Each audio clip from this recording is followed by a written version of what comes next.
Това до мен е CLS 218.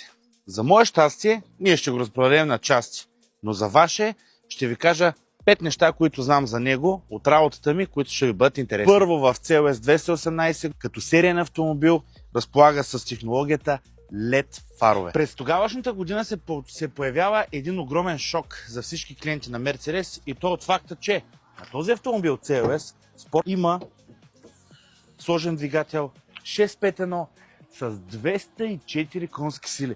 Това е за първи път да се сложи 4-цилиндрово 651 в такъв автомобил за тогавашните години. Критици смятат, че тогава като сложат този двигател в купето, ще се унищожи тотално реномето на този тип автомобил, но напротив, с разход от 5.1 този двигател в този автомобил става тотален хит в Европа. През 2012 година към 4-местния седан се добавя и Shooting Brake, който е с наименованието X218.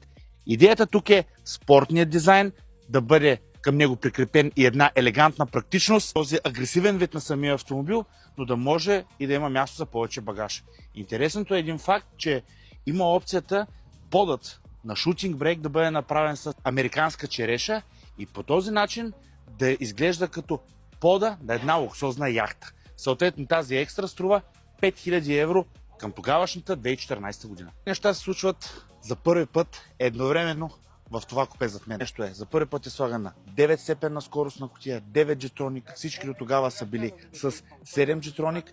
И второто нещо, за първи път е използвано при AMG версиите спортно адаптивно пружинно окачване отпред, комбинирано с въздушни възглавници отзад. За разлика от следващото поколение, 218 остава верен на първоначалната концепция. Задната седалка е разделена на две части с масивна централна преграда за вашите вещи.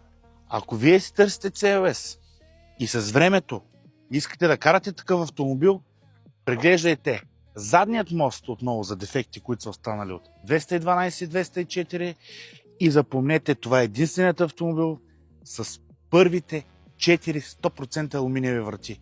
24 кг е намалил от общото тегло. Ако са ви интересни нашите видеа, лайквайте ни, шервайте ни, ще продължаваме да снимаме за вас.